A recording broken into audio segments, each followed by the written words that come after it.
Amahoro y'Imana mwese inshuti zanjye aho murereye hose hirya no hino hatandukanye mu gihugu cy'u Rwanda ndetse no hanze yacyo, mbifurije umugisha w'Imana aho murereye hose, mbifuriza umwaka mushya wa 2021. Abo duherukana muri 2020, ndashimira abantu bose mwabanye nanjye, bifatanyije nanjye mwese mugakora subscribe, mwese mukankurikira. Imana ibaho umugisha. Abagiye bambwira ko ijambo ry'Imana ribasubizamo imbaraga, ijambo ry'Imana hari aho ryabakuye naho ribagejeje, ndabashimiye kandi mbifuriza umwaka mushya wa 2021. Umuryango wanjye aho uherereye hose mu gihugu cy'u Rwanda ndetse no hanze yacyo, mwese mbifurije umugisha w'Imana kandi mbifuriza umwaka mushya wa 2021. Madamu wanjye nkwifurije umugisha w'Imana kandi ukuboko Imana kube ku buzima bwawe, icyubahiro cy'Imana kibe ku buzima bwawe, marayika Imana agufateho, kandi nkwifurije umwaka mushya wa 2021. Imana iguhe umugisha. Inshuti yanjye wese, wowe aho uherereye hose unkurikiranye none kuri YouTube channel Yesu Arashoboye TV, nkwifurije umugisha w'Imana kandi ndabakunda, ukuboko Imana kube ku buzima bwawe. Rero Imana duhana umugisha. Reka dusenge kugira ngo twinjire mu ijambo ry'Imana ry'umunsi wa none. Nta kindi kiba kiduteranyirije hamwe atari ijambo ry'Imana, nta kindi kiba kiduteranyirije hamwe atari ukwagura ubwami bw'Imana. Wowe unkurikiranye none, wowe uneze amatwi, nzanye message ku buzima bwawe uyu mwaka wa 2021. Nzanye message ikomeye ku buzima bwawe 2021. Reka tubanze dusengere aka kanya kugira ngo Mwuka Wera Imana abane natwe. Data, mu izina rya Yesu Kristo rifite imbaraga n'ubutware n'ubushobozi, ndagushimiye kandi nguhaye ikaze muri aka kanya k'ijambo ryawe. Urerekeshe imirimo n'ibitangaza kandi Mwuka Wera Imana ubane nanjye kuri kamera, kugira ngo ukuboko kwawe kubane nanjye mu mbaraga z'amaraso Yesu Kristo wa Nazareti, Jesus name. Kuri kamera uri kumwe na Evangeliste Vedaste cyangwa se Nabi Vedaste. Imana duhane umugisha w'Imana. Rero tudatinze, ndagira ngo mvuge teme y'ijambo ry'umunsi wa none. Teme y'ijambo y'umunsi wa none iravuga ngo Imana ije kukuruhura. Abantu bamaze iminsi bafite amarira, abantu bamaze iminsi bafite agahinda mu mitima yabo, abantu bigeze bahura n'ibikomere bitandukanye muri 2020. Nzanye message ku buzima bwawe 2021, nkubwira ngo nubwo bikomeye, nubwo wumva inkuru mu matwi yawe ko imbere bikomeye, ariko abazi Imana yabo bazakomera. Nibamara gukomera bakora iby'ubutwari, ndagusabira ngo uyu mwaka wa 2021 uhanga amaso ku Uwiteka, uzamura ibyiringiro byawe, ubyerekeze ku Uwiteka. Uwiteka ari mu ruhande rwawe. Imiyaga n'imiraba bizaza ariko ntibizagufata, bizaza ariko ntibizagutembana. Nubwo wanyura mu gikombe cyitwa Baka, icyo gikombe Bibiliya iratubwira ngo hahirwa basubizwamo imbaraga, ngo hahirwa bagufitemo imbaraga, ngo niyo bageze mu gikombe cyitwa Baka, ngo bagihindura ahantu h'amasoko. Ahantu hitwa Baka ni igikombe ugeramo ukarengerwa, ni ahantu ugera ukaba warengewe utagaragara, ni ahantu haba hari umwuma utandukanye, haba hari inyota ikomeye. Ariko Bibiliya iravuga ngo abafite imbaraga z'Uwiteka, ngo hahirwa abantu bafite imbaraga, ngo kuko iyo bageze muri icyo gikombe cyitwa Baka bagihindura ahantu h'amasoko, ngo imvura yawo y'umuhindo ngo ibabere umugisha. Bivuga iki? Umuntu uri umugambi w'Imana, umuntu uri imbaraga z'Imana, umuntu uri ijisho ry'Imana, niyo wagera ahantu wabona ko warengewe, imbaraga z'Imana zikumanukaho zikabana nawe. Bivuga iki? Nubwo wumva ko uyu mwaka si uko hatazabura kuzamo ibikomeye, si uko imiraba itazaza, ngo ariko abazi Imana yabo nibagera muri icyo gikombe cyitwa Baka bazagihindura ahantu h'amasoko. Imana ishimwe, Imana iduhana umugisha. Ukuboko kw'Imana kuba ku buzima bwawe. Ndavuga iki? Ndagutangariza amakuru y'ijuru nkubwira ngo uyu mwaka 2021 Imana ije kukuruhura, Imana ije kugutabara, Imana ije kugukiza amarira, Imana ije kukongera kukwambika imbaraga. Hari ibintu Imana ije kugutandukanya nabyo. Imana iduhana umugisha. Fata Bibiliya yawe twinjire mu ijambo ry'Imana. Fata Bible yawe twinjire mu ijambo ry'Imana. Fata igitabo cyo kuva. Igitabo cyo kuva, izi ni inkuru Abisirayeli bava muri Egiputa. Bibiliya tubwira ngo Abisirayeli bava muri Egiputa bari bafite amakuru yuko bazagira i Kanani. Ariko mu rugendo barimo bagenda, ngo bagenda bahura n'intambara zitandukanye, bagenda bahura n'intambara zigoye, bagenda banyura ahantu inyota ikabica, inzara ikabica, ariko Uwiteka akomeza kubana nabo. Imana iduhana umugisha. Reka dusome igitabo cyo kuva, ibice byaho ni 33 umurongo waho wa 14 wo duheraho. Igitabo cyo kuva, ibice bya 33 umurongo wa 14 yatubwiye ngo iki? Aravuze ngo, aramusubiza ati ubwanjye nzajyana nawe nkuruhure. Imana iguha umugisha. Ubwanjye nzajyana nawe nkuruhure. Mose aramubwira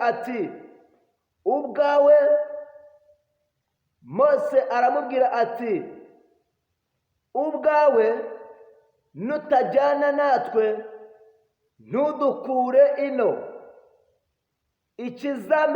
Ikizamenyekanya yuko njye n'ubwoko bwawe twakugiriyeho umugisha niki? Si uko ujyana natwe bigatuma njye n'ubwoko bwawe dutandukanywa n'amahanga yose yo mu isi. 17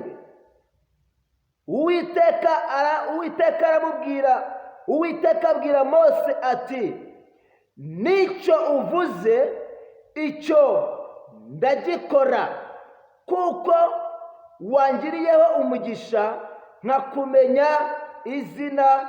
Akira neza ijambo ry'Imana. Imana iduhana umugisha. Bibiliya ivuze iki? Bibiliya iravuze ngo uyu ni umugabo bita Mose. Uyu mugabo ari kumwe n'Abisirayeli bafashe urugendo rukomeye berekeza i Kanani.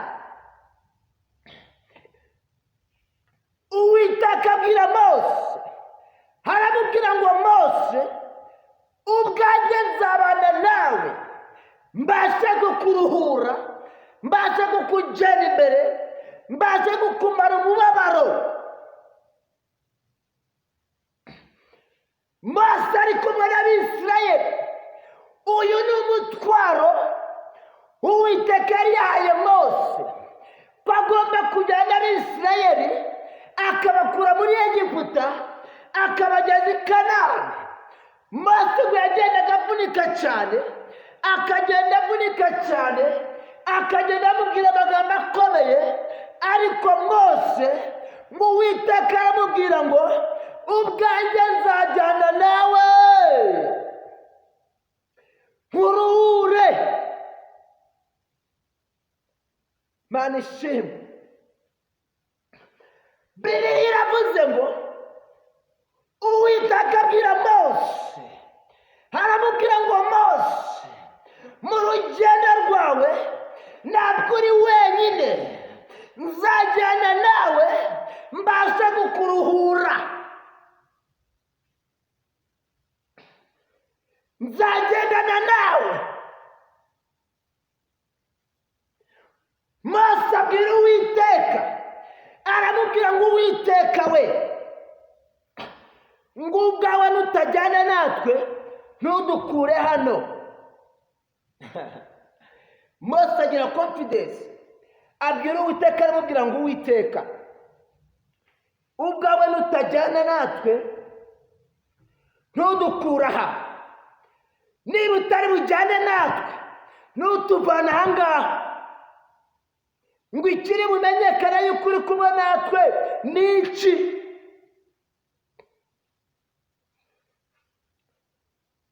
Ngo ubwanjye n'ubu bwoko turi kumwe tugendane, ni iki kiri buze kwerekana ko uri kumwe natwe? Uwiteka abwira Mose, aramubwira ngo nzajyana nawe mbasha mutandukanywa n'abanyamahanga, bakavugana nawe. Uyu mwaka wa 2021 Imana igendana nawe, hagira ibintu gutandukanya nabyo.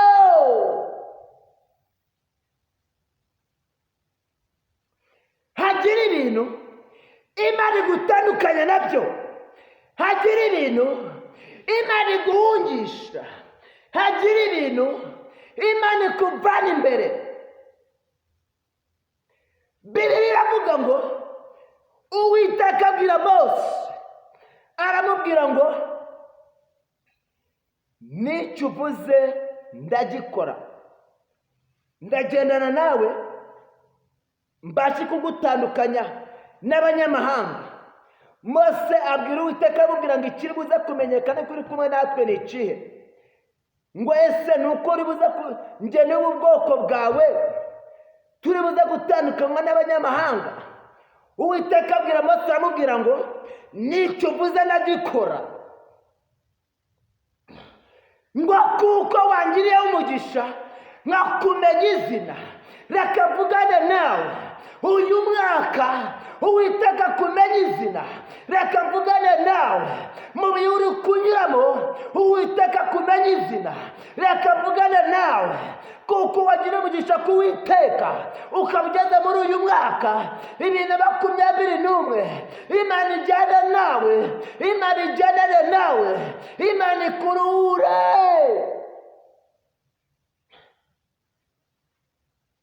Imana ikuruhure, Imana igendane nawe mu byo uri gucamo byose. Imana ihagarane nawe, ikuruhure imizigo yose, ikuruhure izo ndwara zose. Iyo ndwara iri mu buzima bwawe, ndagutangariza amakuru nkubwira ngo igihe uyimanye ntabwo nkizi, igihe maze ku buzima bwawe ntabwo nkizi, ariko nagutangariza uhereye none tuvugana, iyo ndwara isohoka mu buzima bwawe mu izina rya Yesu. Ndategeka nonaha iyo ndwara yari ikuruhije nisohoke mu izina rya Yesu. Iyo ndwara iri mu buzima bwawe nisohoke mu izina rya Yesu. Ndategeka nonaha iyo ndwara isohokemo, iyo ndwara isohokemo, icyo kiri mu mugongo wawe, icyo kiri mu nda yawe, ndategeka nonaha ndohereza umuriro, akira kubahoka, akira kubahoka, akira gukira, akira kuba muzima. Be free, be free, be free. Ibyo bigufashe, ibyo byari bikunanije, birekure mu izina rya Yesu. Ndatangaza amakuru y'ijuru nkubwira ngo icyaha kikuboshye nikikurekure mu izina rya Yesu. Ntabwo niteye ku gihe kikumazeho, I don't care. Ntabwo niteye ku gihe iyo ndwara ikumazeho mama, ntabwo niteye ku gihe umaze muri ubwo buriri, never. Ntabwo nitaye imyaka umaze ubabaye. Ndatangaza inkuru y'ijuru ku buzima bwawe nkubwira ngo iyo ndwara nisohoke muri iyo nda mu izina rya Yesu. Icyo kikugenda mu nda nigisohokemo mu izina rya Yesu. Icyo kikugenda mu mugongo nigisohokemo mu izina rya Yesu. Icyo kikugenda mu mutwe nigisohokemo mu izina rya Yesu. Ndohereza imbaraga z'Uwiteka, ndohereza umuriro, ndohereza umuriro, ndohereza umuriro. Send power, Send power. Send power. In the mighty name of Jesus. Iyo ndwara isoke. Icyo gisoke mu mutwe wawe. Icyo cyagufashe amaguru. Lope para bene staya bene shaya go. Ndategeka uhereye nonaha. Mbere y'uko ukwezi kwa mbere kurangira, iyo ndwara ntabwo urwongera kuyumva mu buzima bwawe. Iyo ndwara ntabwo wongera kuyumva. Aba badayimoni bakurazaga ijoro. Ibyo byatuma udasinzira. Ibyo byari bifasha abana bawe. Ibyo byari umugongo wawe. Ndategeka nonaha gisoke mu izina rya Yesu. Ndategeka dayimoni icyo kigufashe, icyo kiri mu mutwe wawe, icyo kiri mu gahanga kawe, icyo kikubuza gusinzira, ibyo birara hejuru y'inzu yawe, nibikurekure mu izina rya Yesu. Akira imbaraga z'uburinzi, akira imbaraga z'ubudahangarwa mu izina rya Yesu Kristo wa Nazareti. Wowe uri kwa muganga, haguruka muri ibyo bitaro. Wowe nkurikiranye none live uri kwa muganga, ndavuze ngo haguruka muri ibyo bitaro mu izina rya Yesu. Umva mubwire mama, umva papa, wowe nkurikiranye live none ndagutangaza nkubwira ngo icyo kiri mu rero gisoke, icyo kikuryamije kuri ibyo bitaro gisoke, icyo kiri mu maguru yawe ndategeka iyo ndwara ihora mu rugo rwa nisoke mu izina rya Yesu. Ndayirukana nonaha, ndereza imbaraga. Send power. Aho negeye amatwi hose, waba uri Canada, waba uri South Africa, ndatangaza nkubwira ngo icyo cyafunze urubyaro rwawe, icyo cyakubujije urubyaro, ndategetse mu izina rya Yesu. 2021 akira urubyaro mu izina rya Yesu. Akira guheka. Fata muri uwo mugongo wawe, wakire guheka mu izina rya Yesu. Fata muri iyo nda yawe, wakire gukira. Akira mu izina rya Yesu. Send power. Receive in the name of Jesus. Receive in the name of Jesus. Akira ubutabazi, akira gukurwa wari umaze iminsi, akira kurengerwa n'Imana mu izina rya Yesu Kristo wa Nazareti. Imana igutandukanye n'iyo ndwara, Imana igutandukanye n'ibibazo, Imana igutandukanye n'intambara mu rugo rwawe, Imana igutandukanye n'ibyo bihagaze ku buzima bwawe. Iyo ndwara yari mu buzima bwawe, nguhaye icyumweru kimwe. Wowe nkurikiranye nonaha, ndagutangaza nkubwira ngo Imana irakuruhuye mama, Imana irakuruhuye papa. Umva mama, Imana irakuruhuye. Lopini baya siri bini stangoreba, ene tuta ya bini stangoreba. Imana irakuruhuye, Imana ikuruhuye ubwo burwayi, Imana igukuye umutwaro, Imana igukuye izo ntambara, Imana igukuye ibyo byari bikugose, Imana igukuye byakugendaga. Lopepe ni taya bini stangoreba. Imana iragutabaye, Imana irakurengeye, Imana iragutabaye. Hari ingabo z'Uwiteka zijya kukurengera. Lobe nestando nestaya bini stangoreba. Iyenda yawe yakire kubohoka, uwo mugongo wakire gukira, icyo cyafashe amaboko yawe cyarekura mu izina rya Yesu. Lopeta ya bini stando nestaya bini. In the mighty name of Jesus. In the mighty name of Jesus. In the mighty name of Jesus. Send power today. Send power today. Send power today. Send power today. Receive in the name of Jesus. Receive in the mighty name of Jesus. Akira mu mbaraga z'Uwiteka, akira kubohoka, akira kururwa n'Imana. Imbaraga z'Uwiteka zambara ubuzima bwawe mu izina rya Yesu Kristo wa Nazareti. In the mighty name of Jesus. In the mighty name of Jesus. In the mighty name of Jesus. In the mighty name of Jesus. In the mighty name of Jesus. Be free. Be free. Be free. Be free. Be healing. Be healing. Be healing. In the name of Jesus. In the name of Jesus. In the mighty name of Jesus. In the mighty name of Jesus. Akira kubohoka, akira kuba muzima mu izina rya Yesu. Iyo ndwara isoke, ibyo byari bikumazeho igihe bisoke mu izina rya Yesu. Ndagutandukana n'izo mbaraga, ndagutandukana n'uwo mwuka, icyo kikumazeho igihe gisoke mu izina rya Yesu Kristo wa Nazareti. Imbaraga z'amaraso ya Yesu Kristo zambara ubuzima bwawe mu izina rya Yesu Kristo wa Nazareti. Jesus name. ndagushishikariza wowe nkurikiranye nonaha utarakora subscribe, fungura ukimara kunkurikira urabona aho hasi handitse subscribe mu ijambo ritukura, ukore subscribe, like yawe ni ingenzi, ukore share, kuko uyu mwaka wa 2021 Imana iduhagurukije mu mbaraga zidasanzwe. Imana igiye kudukoresha ibirimo n'ibitangaza. Wowe uri buze kwizerana nanje, wowe uri buze guhagarana nanje, uraza kubona ikiganza cy'Imana gikora ku buzima bwawe, uraza kubona ineza y'Imana ikwambara, uraza kubona ibya bikugwanyaga bitongera kugaragara ku buzima bwawe mu izina rya Yesu. Kora subscribe, Imana iguhe umugisha. Ukanda aho ngaho ukore subscribe, Imana iguhe umugisha kubwo kubana natwe, kugira ngo ubashe gukurikirana buri cyigisho kimanitse ku buzima bwawe, buri cyigisho dushizeho cyekera ku buzima bwawe, ubashe kugikurikirana, ubuzima bwawe bubashe guhinduka. Imana ibahe umugisha. Wari kumwe na Evangeliste Vedaste cyangwa se Nabii Vedaste. Imana ibagire neza, mugire amahoro y'Imana mu izina rya Yesu Kristo wa Nazareti. Amen. Imirimo wakoze Mana, imirimo wakoze Mana, twikusanirije hamwe tukuramburiye amaboko, ishimwe ni ryawe. Ori tope pa ya bini sa ya bini shandore pata ya bosh.